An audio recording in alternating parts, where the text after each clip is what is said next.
everyone. So we are going to start another chapter, structure of atom. So इस chapter के outlines क्या हैं? सबसे पहले हम स्टडी करेंगे इंट्रोडक्शन, यानी कि आपकी प्रायर नॉलेज क्या है उस पर डिस्कस करेंगे. Discovery of fundamental particles, that means building blocks of matter. Electron, proton और न्यूट्रॉन के बारे में स्टडी करेंगे एंड ये कैसे डिस्कवर्ड हुए, what was cathode rays experiment, anode rays experiment and many other things we will discuss in fundamental particles. Various atomic models के बारे में डिस्कस करेंगे. ये मॉडल क्यों दिए गए, क्या वजह थी, वो भी हम डिस्कस करेंगे. Development leading to Bohr model, Bohr models के आने से पहले और भी क्या डेवलपमेंट हुए थे वर्ल्ड वाइड, उनके बारे में थोड़ा थोड़ा सा यहाँ पर हम जानेंगे. Then we will study in detail Bohr models and hydrogen spectrum. Correct. Dual nature of matter, quantum mechanical model of atom and quantum number and electronic configuration, जो कि इसी का पार्ट है, इसी से ड्राइव्ड हुए हैं quantum mechanical model of an atom के थ्योरी से. ठीक है. तो इनिशियली हम लोग इंट्रोडक्शन में जो भी आपने पहले पढ़ा है उसको डिस्कस करते हैं एक बार. एंड ध्यान रखना बच्चों कि इस पार्ट को बहुत अच्छे समझने के लिए पहले मैं इसका डिस्कशन सबसे पहले करूँगा, उसके बाद जब चैप्टर में वापस से आऊँगा इंट्रोडक्शन के बाद तो ये कंसेप्ट वापस से होंगे. Last one, quantum number and electronic configuration. You are little bit aware of this, that's why I am going to discuss first this things, right. लेकिन अगेन जब चैप्टर ये हम वाइंड अप करेंगे तो लास्ट में इसको बहुत ही डिटेल से डिस्कस करेंगे.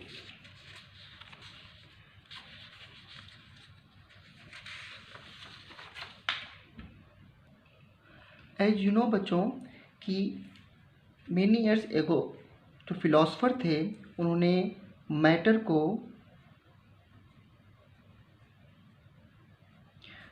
को बहुत छोटे छोटे पार्टिकल्स में डिवाइड कर दिया, राइट. और जो सबसे छोटा पार्टिकल्स आया जिसको फर्दर कट नहीं किया जा सकता, नहीं डिवाइड किया जा सकता, उससे हम लोग क्या बोलते हैं, atoms and molecules. You can say atom का मतलब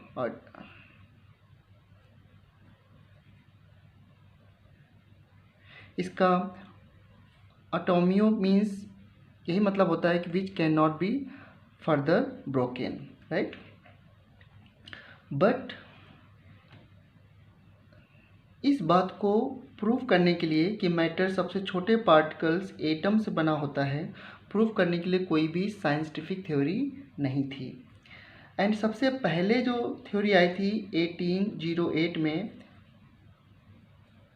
सबसे पहले आई कैन से कि सबसे पहले जो साइंटिफिक थ्योरी दी गई थी बाय डाल्टन, जिसमें कि बताया गया था कि एटम जो होता है वो इंडिविजुअल पार्टिकल्स होता है एंड जो कंपाउंड्स होते हैं वो कैसे बनते हैं, बाय कॉम्बिनेशन ऑफ एलिमेंट्स या by combination of atoms. Compounds are formed by combination of different atoms. ठीक है. सो ये सब चीज़ें हम पहले डिस्कस करेंगे. एंड अभी आपके पास नॉलेज क्या है, जब हम वेरियस एटॉमिक मॉडल में आएंगे तो इसको आगे बहुत डिटेल तक लेके जाएंगे. बट अभी देखो कि आपने अभी तक एटम को इस फॉर्म में देखा है. कैसे कि जी एक एटम को ऐसे आप सर्कुलर सा बना देते हो, राइट. एंड इसके अंदर बोलते हो कि दिस इज़ द न्यूक्लियस, और न्यूक्लियस में क्या होते हैं, प्रोटॉन एंड क्या होते हैं, न्यूट्रॉन. और प्रोटॉन पॉजिटिव चार्ज होता है और न्यूट्रॉन पे कोई चार्ज नहीं होता. और जो बाहर न्यूक्लियस से क्या होती हैं, शेल, जिसमें कि इलेक्ट्रॉन मूव करता है. तो आपने ये सीखा कि जो एटम होता है वो उसमें फंडामेंटल पार्टिकल्स प्रोटॉन, न्यूट्रॉन और इलेक्ट्रॉन्स होते हैं, राइट। यानी कि जो करंट थ्योरी है हमारे पास, उसमें हम ये बोलते हैं कि atom is not the smallest particles, उसके अंदर भी जो स्मॉलेस्ट पार्टिकल होते हैं वो होते हैं प्रोटॉन, न्यूट्रॉन एंड इलेक्ट्रॉन्स, ठीक है। एंड यू नो दैट कि जो प्रोटॉन होता है, इनके बारे में थोड़ा सा हम जानते हैं कि प्रोटॉन का mass we know that's 1.67 10⁻27 kg होता है, एंड न्यूट्रॉन का मास 1.67 इंटू 10⁻27 kg होता है। और जो इलेक्ट्रॉन है उसका मास जो होता है वो 9.1 into 10⁻31 kg। And you also know the charge on electron, which is equal to 1.6 10⁻19 coulomb.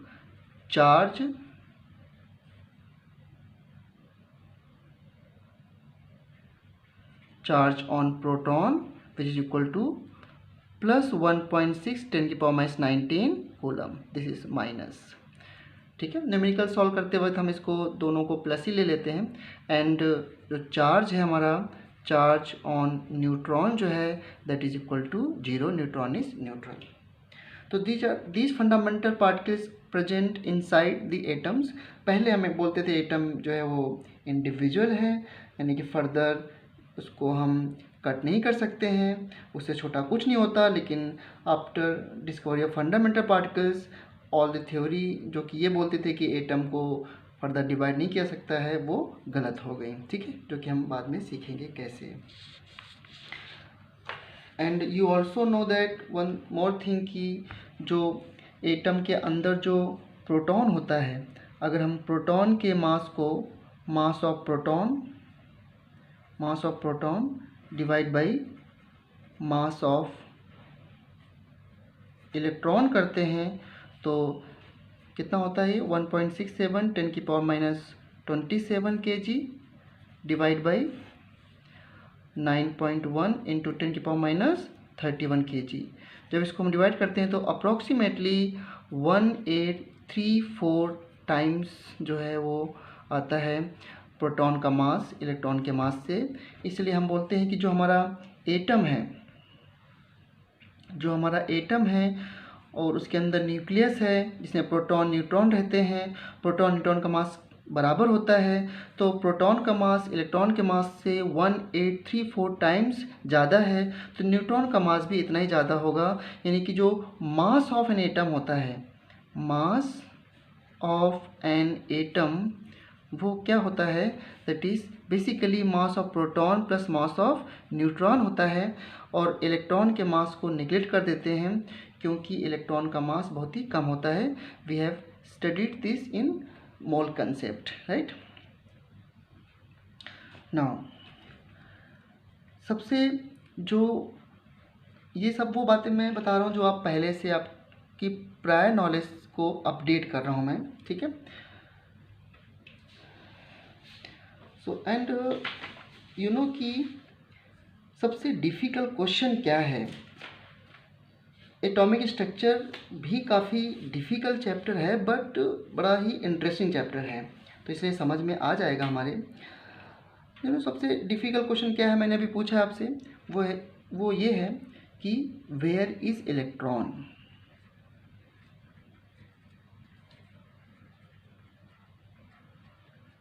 ठीक है, इलेक्ट्रॉन कहाँ पे है?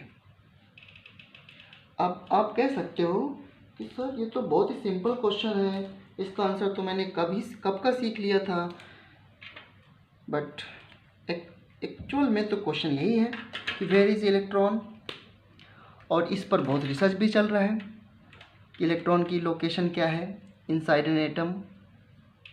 ठीक है, सो एक्चुअली अभी हमने क्यों बताया आपको कि मास एंड इसकी इलेक्ट्रॉन के मास और चार्ज के बारे में। अभी मैंने लिखा ना आपको कि जो इलेक्ट्रॉन का मास है,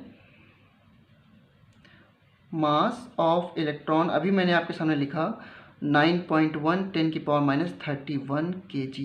ठीक है, ये लिखा मैंने मास। अब देखो ये मास कितना कम है, 10⁻31।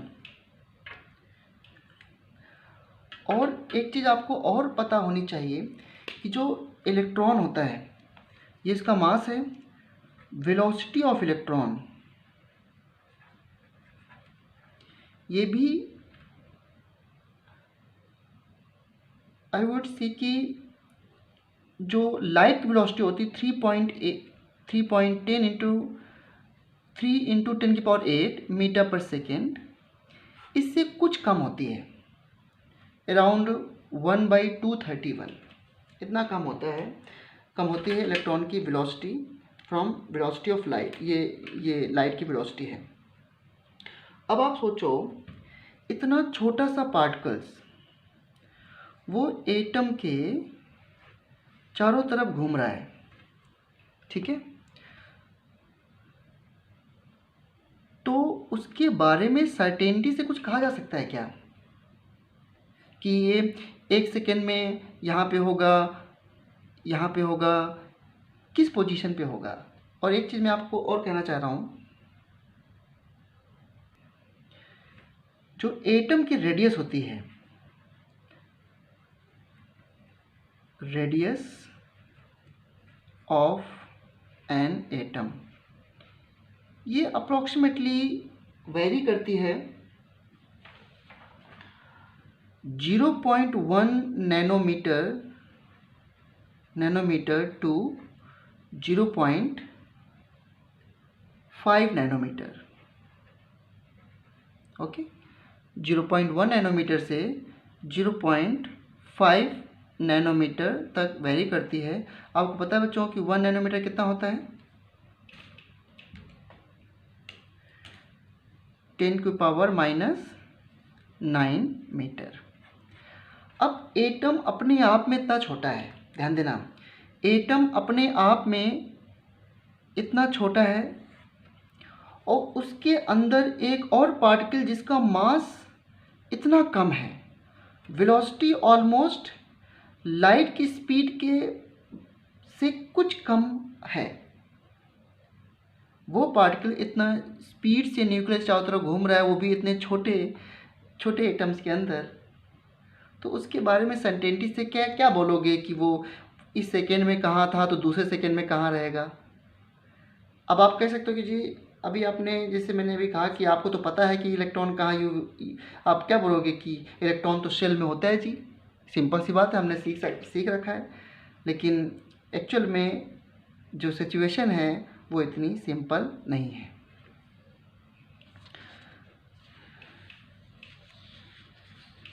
और इस पूरे चैप्टर में यही है, वेयर इज द इलेक्ट्रॉन्स, इसी के बारे में पूरा चैप्टर है, लास्ट तक पूरा चैप्टर इसी के बारे में। और सबसे लास्ट थ्योरी इलेक्ट्रॉन की लोकेशन, यानी कि न्यूक्लियस के बाहर एक इलेक्ट्रॉन की एग्जैक्ट पोजीशन, उसकी वेलोसिटी के बारे में बताने के लिए सबसे लास्ट जो मॉडल आया है जिसका नाम है quantum mechanical model of an atom, बिल्कुल मैथमेटिकल मॉडल है, वो भी इसी पर आया है, to identify the position of electron around the nucleus. सोचो इस पे इतने मॉडल आए हैं, इस पे इतने नोबेल प्राइज मिल चुके हैं, नील बोर को नोबेल प्राइज मिला एटॉमिक मॉडल देने के लिए, ठीक है, बोर मॉडल आपने सुना ना 9th में। सो हम अभी क्या समझते हैं, हम तो ये समझते हैं कि जो न्यूक्लियस है उसके बाहर ये सेल है, इससे आप बोलते हो फर्स्ट सेल n=1, और ये आपको इसको n=1 in first orbit, n is the number of orbit here, and k shell. फिर आप बोलते हो कि this is the second shell जिसके लिए n की वैल्यू 2 है, सेकेंड ऑर्बिट, या फिर l सेल। एंड फिर आप कहते हो कि ये हमारी थर्ड सेल है जिसके लिए n की वैल्यू 3 है और ये m सेल है। And then this is the fourth orbit n shell, या n की वैल्यू 4, ये आपने पढ़ा है। And this are the various shells present around the nucleus, this is our nucleus. ऐसे हम एटम को मानते हैं, गोल गोल बना देते हैं। तो अभी हम क्या कह सकते हैं, आपकी अभी हमारे पास क्या नॉलेज है कि जी atom present in the cell, ठीक है। सो यू नो दैट कि जो ऑर्बिट है, orbit first orbit, second orbit, third orbit, fourth orbit, and फिर सेल के बारे में। So this is K shell, L shell, M shell और एन सेल, ठीक। अब ध्यान देना, ये मैं कुछ बातें बता रहा हूँ। पहले मैंने कहा कि मैं लास्ट की बातें इंट्रोडक्शन में पहले बता रहा हूँ, फिर वापस से इनिशियल से स्टार्ट करके फिर वहीं पे पहुँच जाएंगे, तो इन चीज़ों को समझना आसान रहेगा। मैं बात कर रहा हूँ quantum mechanical model of an atom के बारे में, ठीक है। कि फाइनली एटम के बारे में क्वांटम मैकेनिकल मॉडल ने क्या कहा। अब क्वांटम मैकेनिकल मॉडल कैसे आया, क्या कंसेप्ट है क्वांटम मैकेनिक्स का, ये सब बातें हम बहुत डिटेल से करेंगे। जैसा कि जो आपकी नॉलेज अभी है, प्रायर नॉलेज की, इलेक्ट्रॉन जो है वो न्यूक्लियस के बाहर है इस तरीके से, और वो फर्स्ट ऑर्बिट में हो सकता है, सेकेंड ऑर्बिट में, थर्ड ऑर्बिट में, फोर्थ ऑर्बिट में हो सकता है, के एल एम एन में हो सकता है। इसके बाद भी ऑर्बिट होते हैं, ऐसी बात नहीं है, बट अभी तक आप कहते हो कि 118 एलिमेंट डिस्कवर्ड हो चुके हैं, ठीक है। तो इन 4 सेल में ये एलिमेंट के जितने भी इलेक्ट्रॉन्स हैं वो आ जाते हैं, करेक्ट। सो इसलिए अगर इसके आगे कोई सेल पूछे क्या होगा के एल एम एन के बाद, तो फिर ओ सेल हो सकता है, पी सेल हो सकता है, लेकिन हमें इतनी नीड नहीं पड़ती है, बट ध्यान रखना कि ये हो सकते हैं। तो क्या किया गया क्वांटम मैकेनिक्स मॉडल में, क्या किया गया कि सेल को फर्दर सब सेल में डिवाइड किया गया इस मॉडल के अंदर, जो कि दिया था एक साइंटिस्ट थे, उनका नाम है श्रोडिंगर, SCHRODINGER, श्रोडिंगर, ठीक है। ये जर्मन साइंटिस्ट हैं, डच नेम है तो इस तरह कुछ लगाते हैं इनमें। तो इन्होंने इनकी जो इक्वेशन थी, इन्होंने जो मॉडल दिया था, उस मॉडल के कुछ रिजल्ट मैं पहले आपको बताना चाहता हूँ, ठीक है। तो उन्होंने क्या इस मॉडल में क्या था कि सेल को फर्दर सब सेल में डिवाइड किया गया था, सब सेल, ठीक। कैसे, फर्स्ट सेल, फर्स्ट ऑर्बिट में एक सेल होता है, दैट इज फर्स्ट सेल, तो बताया गया कि उसमें एक सब सेल होता है जिसका नाम होता है एस। सेकेंड सेल यानी सेकेंड ऑर्बिट में 2 सब सेल होंगे, वो कौन से होते हैं, एस और पी। थर्ड सेल में 3 सब सेल होंगे, एस, पी, डी, और फोर्थ सेल में 4 सब सेल होंगे, एस, पी, डी और एफ। तो आप समझ सकते हो कि अगर मैं कहूँ कि ओ सेल में कितने सब सेल होंगे, तो S, P, D, F, G, है ना। इसके आगे S, P, D, F, G हो सकता है, और पी में क्या होगा, S, P, D, F, G, H. But हमको इतनी नीड नहीं रहती, हम तो एस, पी, डी, एफ तक ही पढ़ते हैं, जहाँ पर एस सबसेल का मतलब होता है शार्प,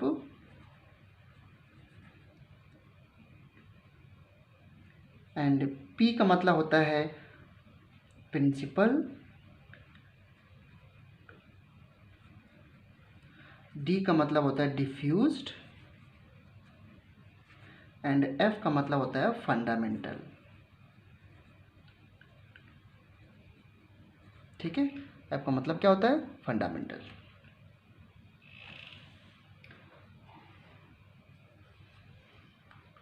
तो ये डिवीजन समझ में आया आपको कि फर्स्ट ऑर्बिट में एक सेल है, एक सबसेल है, सेकेंड ऑर्बिट में 2 सबसेल हैं, तीसरी ऑर्बिट में 3 सबसेल हैं, फोर्थ ऑर्बिट में 4 सबसेल होंगी, फिफ्थ ऑर्बिट में 5 सबसेल होंगी, सिक्स ऑर्बिट में 6 सबसेल होंगी।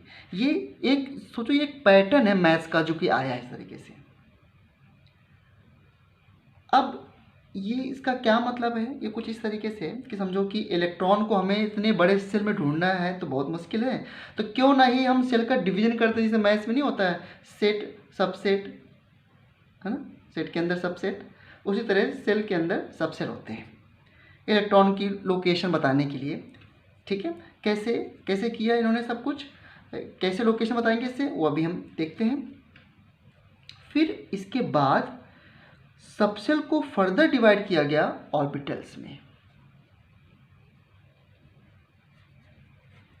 किस थ्योरी के अंदर, किस मॉडल के अंदर, क्वांटम मैकेनिकल मॉडल के अंदर। तो आपने सीखा ऑर्बिट। ऑर्बिट होता है 2 डायमेंशन और जो ऑर्बिटल होता है वो 3 डायमेंशन होता है। आप ऐसे अभी बोलते थे कि इलेक्ट्रॉन गोल गोल से घूमता रहता है न्यूक्लियस के, जो कि पूरी तरह गलत होता है। ठीक है, तो पहली बात तो ये ऑर्बिटल्स क्या होते हैं, what do you mean by orbitals. तो ऑर्बिटल्स को बताया गया कि एक्चुअल में ऑर्बिटल ही इलेक्ट्रॉन को बताता है। अगर इसको डिफाइन करना है, मतलब आप इसको मोटा मोटा समझ लो कि आप बोलते थे कि इलेक्ट्रॉन ऑर्बिट में प्रेजेंट है, अब हम कह रहे हैं इलेक्ट्रॉन ऑर्बिट में नहीं, ऑर्बिटर से प्रेजेंट है, और वो भी कहाँ है, इनसाइड दी ऑर्बिट। ठीक है, तो what do you mean by orbitals. तो हम इसे क्या बोलते हैं, it is 3 dimensional region around the nucleus where probability of finding electron is maximum. ठीक है, तो इसे कैसे बोल सकते हो आप। इसको बताया गया कि it is 3D region around the nucleus, nucleus के बाहर का वो region where probability of finding electron is maximum. अब जरा बच्चों एक बात सुनना ध्यान से, अब हम लोग 11th में आ गए, तो अब हम ये नहीं कहेंगे कि इलेक्ट्रॉन यहाँ प्रेजेंट है, अब हम ये बोलेंगे कि इलेक्ट्रॉन के न्यूक्लियस के बाहर जो ऑर्बिटल होते हैं वहाँ पर उनके पाए जाने की प्रोबेबिलिटी होती है। अभी भी हम कंफर्म नहीं बोल रहे हैं, प्रोबेबिलिटी की बात कर रहे हैं कि वहाँ पर संभावना है कि इलेक्ट्रॉन प्रेजेंट होगा। ठीक है, अभी भी श्योरिटी की बात नहीं हो रही है। ठीक है ना, तो it is 3 dimensional region around the nucleus where probability of finding electron is maximum. ठीक है, देखो अब डिवीजन कैसे हुआ उसको समझो आप।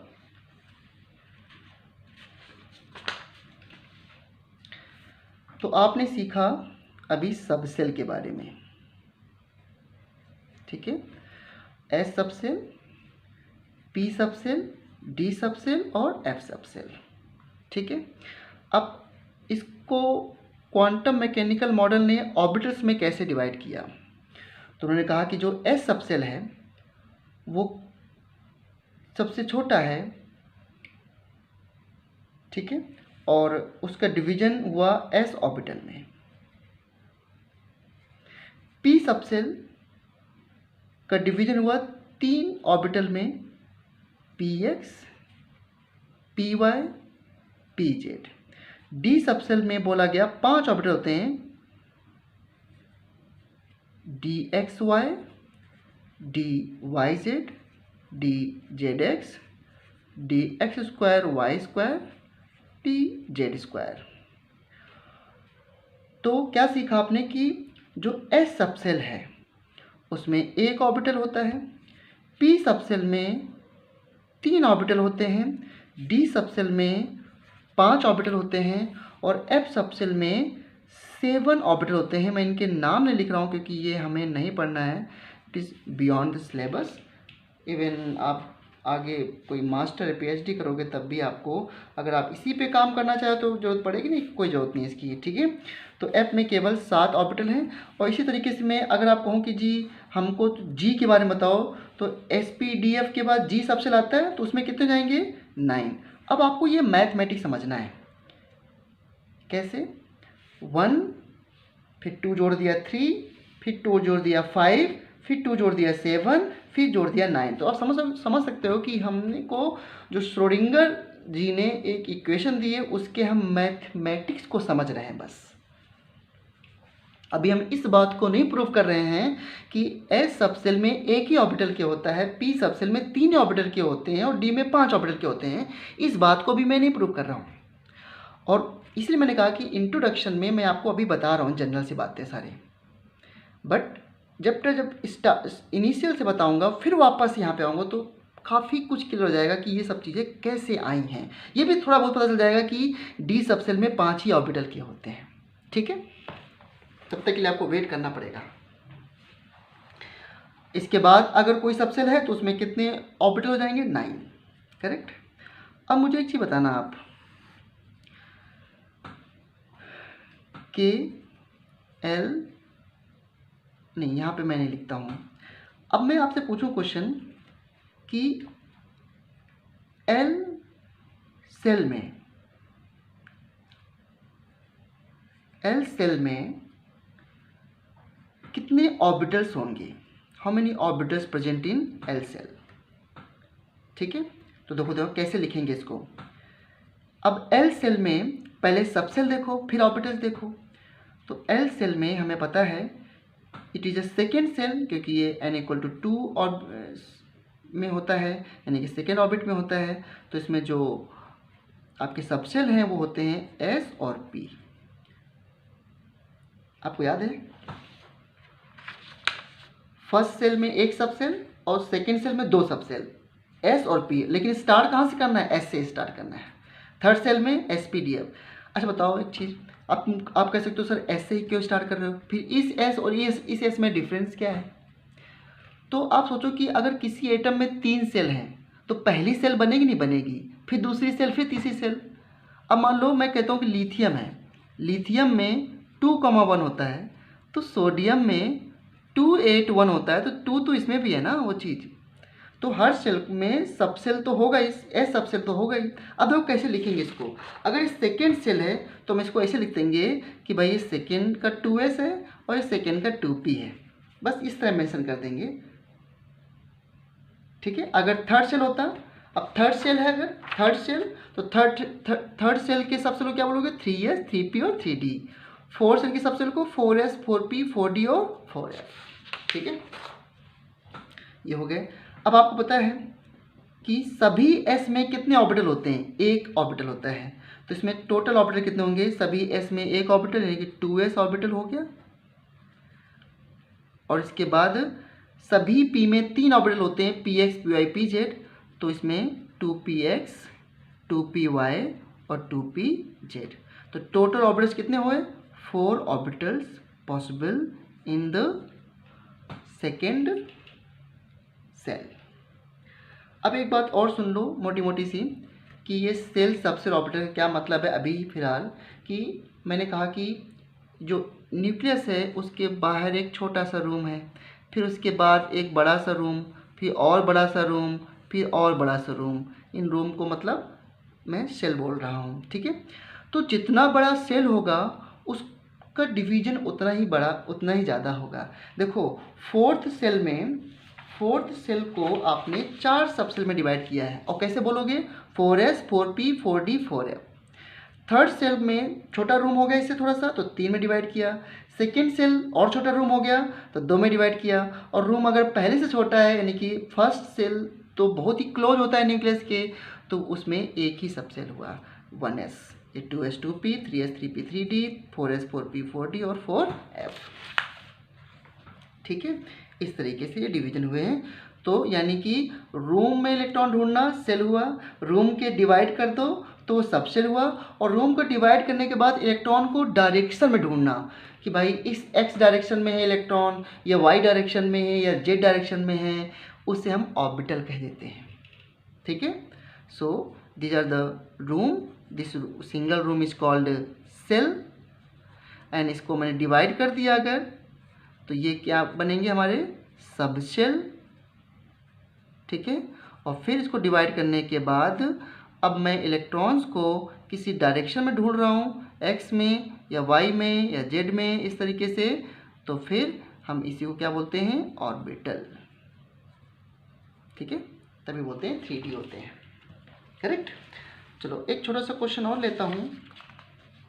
मैं आपसे पूछूं कि n=4, n=4 किसके लिए होता है? फोर्थ सेल, यानी कि KLMN, n सेल की बात कर रहा हूँ मैं नंबर ऑफ ऑर्बिटल्स कितने होंगे? नंबर ऑफ ऑर्बिटल्स कितने होंगे? तो नंबर ऑफ ऑर्बिटल्स बताने के लिए n=4 में पहले देखो कि कितने सबसेल होंगे।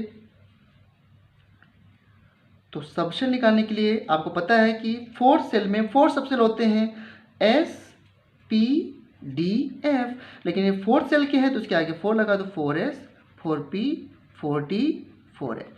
अब आपको पता होना चाहिए कि भाई 1s 2s 3s और 4s में क्या डिफरेंस है। तो ये फर्स्ट सेल का एस सब सेल है, ये सेकेंड सेल का एस सब सेल है, थर्ड सेल का एस सब सेल है, फोर्थ सेल का एस सब सेल है। अब इनमें साइज का डिफरेंस आएगा, वो कैसे आप देखोगे भाई, फोर्थ सेल बड़ी होती है ना, तो यहाँ पे ये एस सेल बड़ा, ये सब सेल बड़ा है, ये वाला एस सब सेल छोटा है, यही डिफरेंस है। लेकिन अभी थोड़ी देर में सीख जाओगे, कोई दिक्कत नहीं। अब आपको ये भी पता है कि 4 सेल में कितने, 4s में सभी s में कितने ऑर्बिटल होते हैं, 1, तो सभी s में 1 ऑर्बिटल होता है। सभी p में कितने ऑर्बिटल होते हैं, 3, 1 2 3, जिसके नाम क्या होते हैं, px py और pz, यानी 4px 4py 4pz। d में कितने ऑर्बिटल होते हैं, टोटल 5। इस तरह मैं बॉक्स बना के दिखा देता हूँ आपको, जिसके नाम अभी बताया मैंने आपको क्या होते हैं, dxy dyz dzx dx² - y² और dz²। अभी बताया ना मैंने कि सभी डी सब सेल में 5 ऑर्बिटल होते हैं जिनके ये नाम हैं, ठीक है। एंड सभी एफ में कितने होते हैं, 7 ऑर्बिटल, 7 ऑर्बिटल, इस तरीके से 1 2 3 4 5 6 7। ओके, तो ध्यान रखना कि चाहे 2p हो, 2p में कितने ऑर्बिटल होंगे, 3, और 3p में भी कितने ऑर्बिटल होंगे, 3 ऑर्बिटल्स। तो टोटल ऑर्बिटल्स कितने आ गए n = 4 में, 1 3 + 1 4 + 5 कितना हो गया, 9 और +7 16। तो अभी आपने क्या सीखा कि जब सेकेंड सेल की बात कर रहा था तो 4 ऑर्बिटल्स आए थे, और फोर्थ सेल की बात कर रहा हूँ तो 16 ऑर्बिटल्स आ रहे हैं। तो कोई फार्मूला बन रहा है क्या, इसका स्क्वायर आ रहा है ना, यानी कि what is the relation between orbit and orbitals, orbit और ऑर्बिटल्स में क्या रिलेशन है, यानी कि ऑर्बिटल जो होते हैं वो ऑर्बिट का स्क्वायर होता है ना, ऑर्बिट का स्क्वायर यानी कि n², number of orbitals = n²। हो गया आंसर 16। अब मैं पूछूं आपको थर्ड सेल में कितने ऑर्बिटल्स होंगे, तो थर्ड सेल के लिए n की वैल्यू कितनी हो गई, 3। सो नंबर ऑफ ऑर्बिटल्स कितने होंगे फिर, ऑर्बिटल्स = n², ठीक है।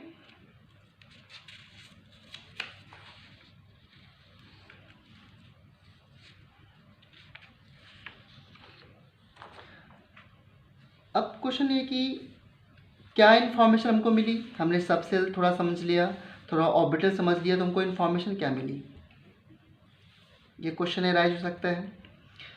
तो अभी तो हम इंट्रोडक्शन कर रहे हैं, सारी चीज़ें एकदम से क्लियर तो नहीं होंगी। इसके बाद थोड़ा सा हम शेप ऑफ सबसेल के बारे में सीखते हैं। ये 2s या spdf जो सबसेल हैं, इनकी शेप्स कैसी होती हैं।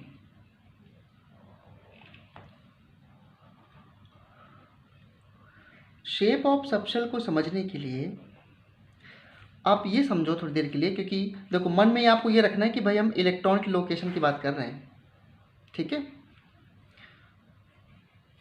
तो मान लो कि किसी एटम का फोटो लिया गया है, ठीक है, ये कैमरा लगा हुआ है और ये एटम की फ़ोटो ले रहा है, ठीक है। अगर उस एटम के अंदर एक ही इलेक्ट्रॉन क्यों ना हो, लेकिन आपको पता है कि इसकी स्पीड क्या है, ठीक, बहुत फास्ट है, बहुत हाई है, हाई स्पीड है इसकी, और इसका मास बहुत कम है। तो अगर मान लो आप अपने आप को ऐसे शेक करते रहो और फ़ोटो लो, तो आपकी इमेज भी 2-3 जगह ऐसे दिखेगी, ब्लर दिखेगा, थोड़ा सा ब्लर दिखेगा।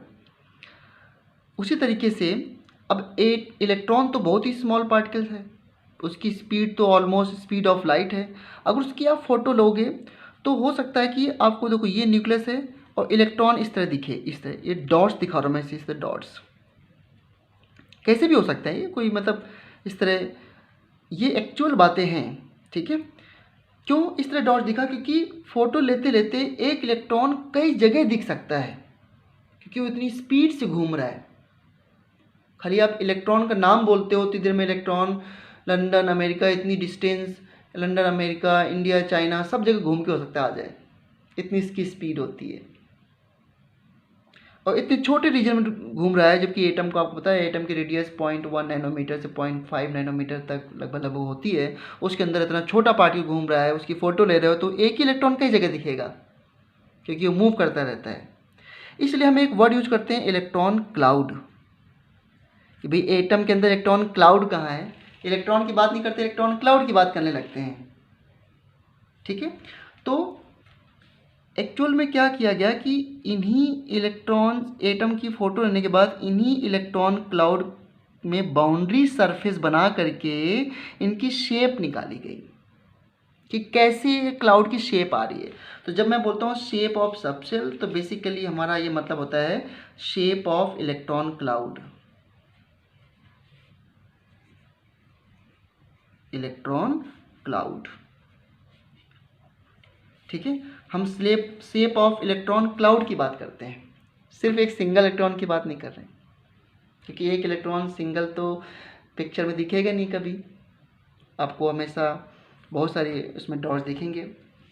तो अब देखो इन्हीं इलेक्ट्रॉन क्लाउड की शेप अगर इस तरह आ जाए, ये न्यूक्लियस है और इलेक्ट्रॉन क्लाउड आपको इस तरह दिख जाए एकदम स्फेरिकल, इस तरीके से,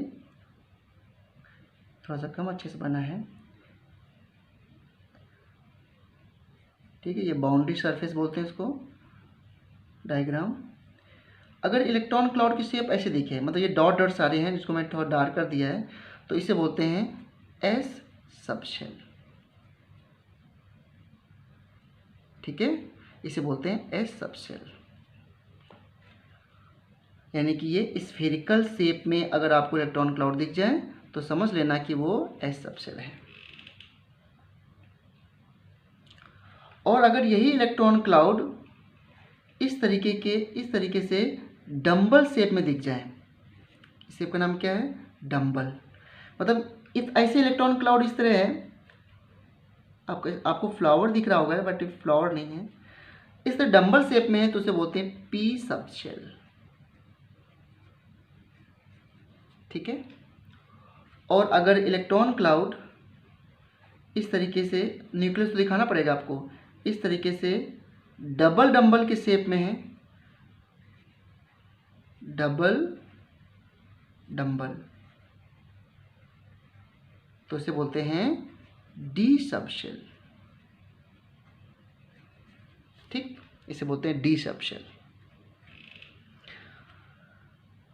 तो एस सबशेल की शेप स्फेरिकल है, पी की डंबल है और डी की डबल डंबल है। ये इलेक्ट्रॉन क्लाउड की शेप है, अजीब अजीब सी शेप होती हैं। मतलब एटम के बाहर जो फोटो लेते हैं, जो इलेक्ट्रॉन क्लाउड दिखते हैं, डॉट दिखते हैं, उनको अगर हम बाउंड्री सरफेस बना के इस तरह ड्रॉ करें तो इस तरीके शेप आ सकती हैं। इसके बाद एफ आता है, तो एफ की शेप कॉम्प्लिकेट है, वो हमें नहीं करना है। तो आप ये कह सकते हो कि सर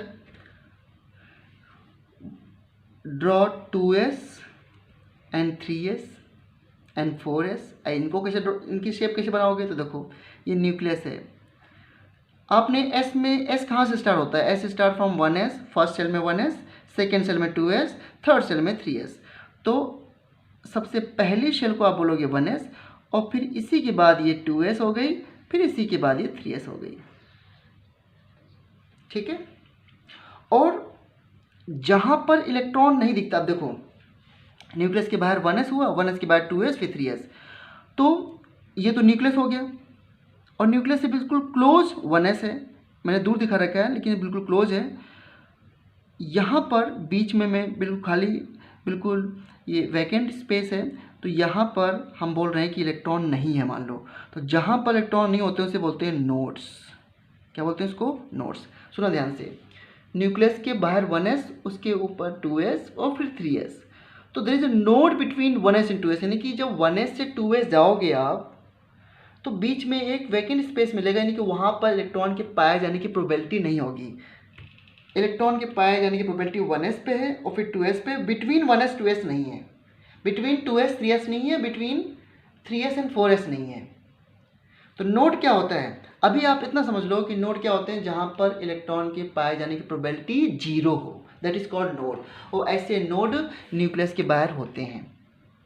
अभी मैंने क्या कहा कि जहाँ पर इलेक्ट्रॉन के पाए जाने की प्रोबेबिलिटी है उसे तो बोलते हैं ऑर्बिटल्स, और जहाँ पर प्रोबेबिलिटी नहीं है उसे बोलते हैं नोड्स। अभी नोड कैसे होते हैं, कैसे आएंगे, वो अभी आप सीखोगे धीरे धीरे, ठीक है। ये इस तरह आप 1s 2s बना सकते हो, सिर्फ इतना बनाओगे that will 1s 2s 3s, ठीक है, और एक और बना दो तो 4s, करेक्ट।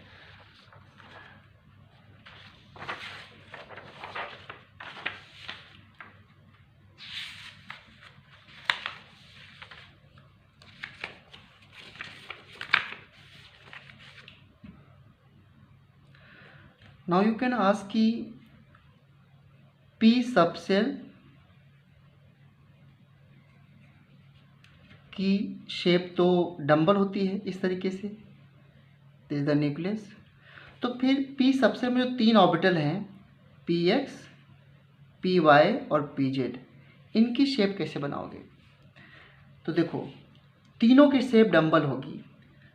मैंने एक इस तरह दिखा दिया आपको। Suppose this is X axis and this is Y and ये जेड एक्सिस है। तो पी एक्स का मतलब ये होता है कि देखो ये सारे ऑर्बिटल्स हैं, तो ऑर्बिटल्स का मतलब इलेक्ट्रॉन को डायरेक्शन में दिखाना है, यानी कि अगर इलेक्ट्रॉन क्लाउड, ये न्यूक्लियस हो गया, इस तरीके से एक्स एक्सिस में प्रेजेंट है, then it is called P X orbital. और नेक्स्ट, अगर इलेक्ट्रॉन क्लाउड इस तरीके से वाई एक्सिस में प्रेजेंट है, then it is called P Y orbitals. और अगर इलेक्ट्रॉन क्लाउड इस तरीके से जेड एक्सिस में प्रेजेंट है, this is called P Z orbital, ठीक है। तो इलेक्ट्रॉन के पी एक्स का मतलब इलेक्ट्रॉन के पाए जाने की प्रोबेबिलिटी एक्स में है, पी वाई का मतलब वाई में है, और पी जेड का मतलब जेड में है। यानी कि अगर इलेक्ट्रॉन पी एक्स की बात कर रहे हैं हम लोग, तो यानी कि वाई जेड प्लेन में इलेक्ट्रॉन डेंसिटी जो होगी वो 0 होगी। और जब मैं बात कर रहा हूँ पी वाई में इलेक्ट्रॉन से वाई एक्सिस में है, तो एक्स जेड प्लेन में इलेक्ट्रॉन डेंसिटी क्या होगी, 0 इलेक्ट्रॉन डेंसिटी, ठीक है। इसी तरीके से यहाँ पर एक्स वाई प्लेन में 0 होगी। तो ये चीज़ क्या हो जाएंगी, नोड। नोड भी एक टॉपिक है, तो वो अभी मैं नोड का सिर्फ नाम ले रहा हूँ। क्या नाम ले रहा हूँ कि भाई जहाँ पर इलेक्ट्रॉन पाए जाने की probability 0, that is called node. बस इतना भी बोला मैंने, नोड को भी समझाना है मुझे, ठीक है। इस तरीके से मैं आपसे कहूँ कि मुझे डी एक्स वाई, जो डी में 5 ऑर्बिटल होते हैं उनकी शेप बताओ, तो D X Y, D Y Z, D Z X, D X square minus Y square, D Z square. इसमें क्या होता है कि जो डी एक्स वाई है, तो ये 3D पिक्चर्स हैं। तो डी एक्स वाई अगर आपको बनाना है तो आप इससे मान लो कि suppose this is X axis, this is Y axis. तो इसमें जो देखो सभी डी में कितने लोब्स होते हैं, 2 लोब्स। तो ये जो 2 लोब बनेंगे या 2 डंबल बनेंगे, वो लोब्स या डंबल बोलो आप इसको, जो 2 डंबल बनेंगे वो बिटवीन एक्स और वाई बनाना है। यानी कि डी एक्स वाई में जो इलेक्ट्रॉन डेंसिटी होती है बिटवीन एक्स एंड वाई होती है, बिटवीन एक्स एंड वाई। इस तरीके से डी वाई जेड में suppose this is a Y and this is Z axis, तो बिल्कुल सिमिलर बनेगा, बिल्कुल इसी तरीके से। तो बस ये समझो कि वाई जेड का मतलब क्या है कि electron density between Y and Z है, और डी एक्स वाई का मतलब क्या है कि जो 2 हमारे डंबल हैं वो बिटवीन वाई एंड एक्स है, यानी कि electron density between X and Y है। ऑर्बिटल्स का मतलब electrons. And D Z X का मतलब कि electron density between X and Z. तो ये बिल्कुल सिंपल है। And D X square minus Y square, ये कैसे बनाओगे, तो D X square minus Y square बनाने के लिए suppose this is X axis, this is Y axis. तो जो 2 डंबल हैं वो एक x के अलॉन्ग बना दो, एक y के अलॉन्ग बना दो। यानी कि अगर इलेक्ट्रॉन डेंसिटी अलॉन्ग x भी है और अलॉन्ग y भी है, then it is called x square minus Y square orbital या dx square Y square orbital, ऐसे प्रोनाउंस कर सकते हो आप। और dz स्क्वायर जो होता है उसमें आप ये कंसीडर कर लो कि this is the Z axis, तो इस तरीके एक डंबल होता है। और दूसरा क्या होता है कि इलेक्ट्रॉन डेंसिटी न्यूक्लियस के चारों तरफ इस तरह होती है, इसे बेबी सूथर शेप बोलते हैं, इस तरीके से, ठीक है ना, करेक्ट। ये है कि एक तरीके से यहाँ पर ये न्यूक्लियस है, इलेक्ट्रॉन क्लाउड इसके चारों तरफ भी हैं, ऊपर इस तरीके से डंबल भी है। This is the D Z square.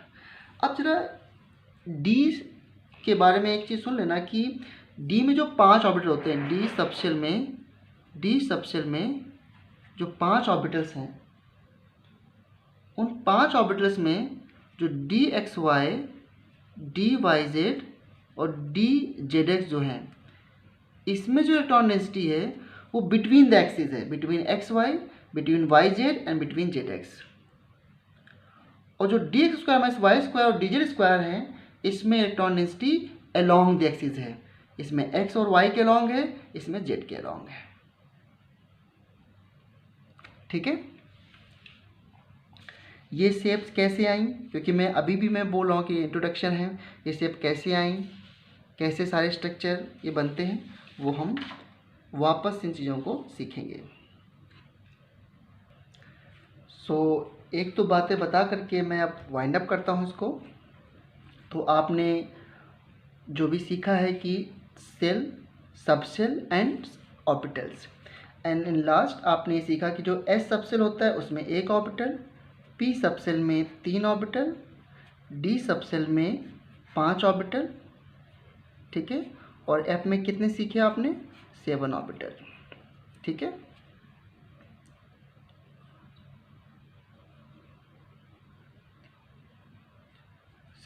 Okay.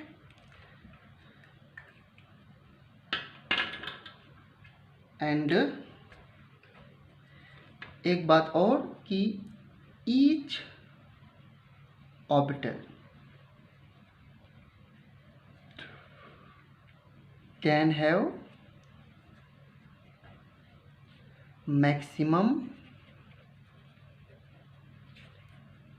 2 electrons. Question है वाई।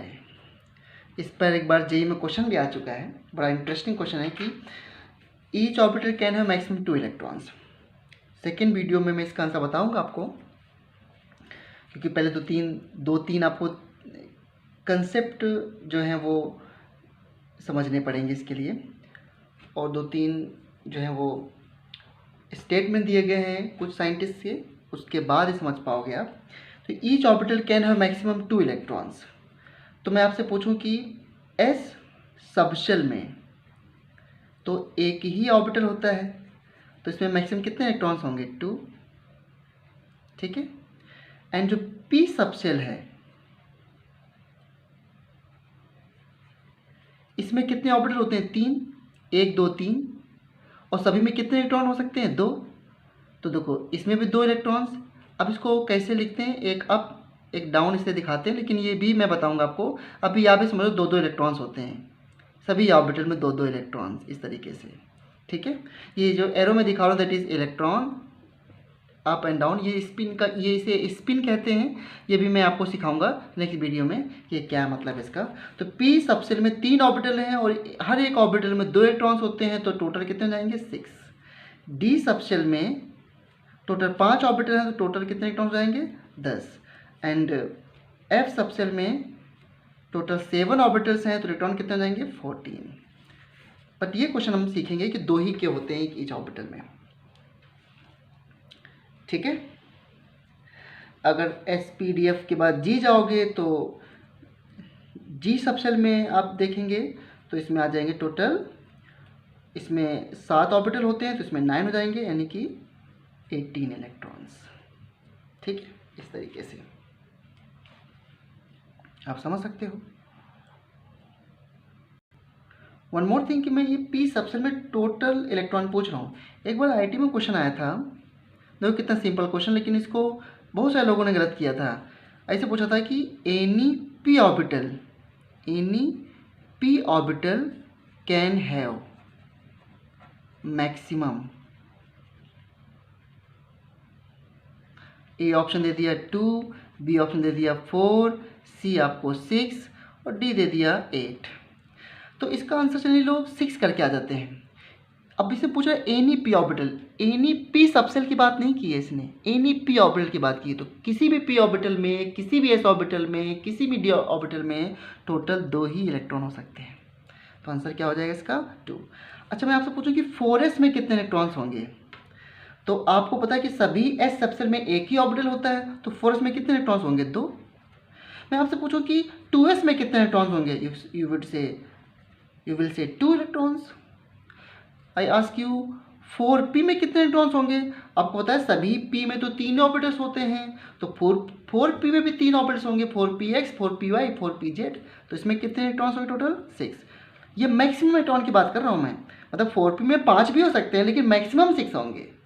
ठीक है, मैं आपसे पूछूं कि 3d में कितने इलेक्ट्रॉन्स होंगे। तो सभी d में कितने ऑर्बिटल होते हैं डी सबशेल में। ये सबशेल की पहली बात तो मैं बात कर रहा हूँ। अगर ऑर्बिटल की बात करता तो मैं x लिखता, यहाँ पर एक्स वाई इस तरह कुछ लिख देता। 3d सबशेल में टोटल 10 इलेक्ट्रॉन्स होंगे। तो मैं यहाँ पे क्या बोल रहा हूँ मैं आपको, 2p हो, 3p हो, 4p हो, 5p हो, maximum 6 electrons. 3d, 4d, 5d maximum 10 electrons, 4f, 5f maximum 14 electrons. अच्छा एक छोटा सा क्वेश्चन बताओ मुझे कि डी सबशेल होने के लिए क्या 2d हो सकता है कभी। आपने क्या सीखा है कि d स्टार्ट होता है 3rd से, तो 2d does not exist. 1p होता है क्या, 1p नहीं होता है क्योंकि फर्स्ट सेल में केवल 1s होता है ना। अब तो ये भी सब समझ में आ जाएगा आपको। तो नेक्स्ट वीडियो में मैं इस सारे अधिकतर क्वेश्चन के आंसर क्लियर हो जाएंगे आपको, और फिर मैं स्टार से इसको बताऊंगा। ओके।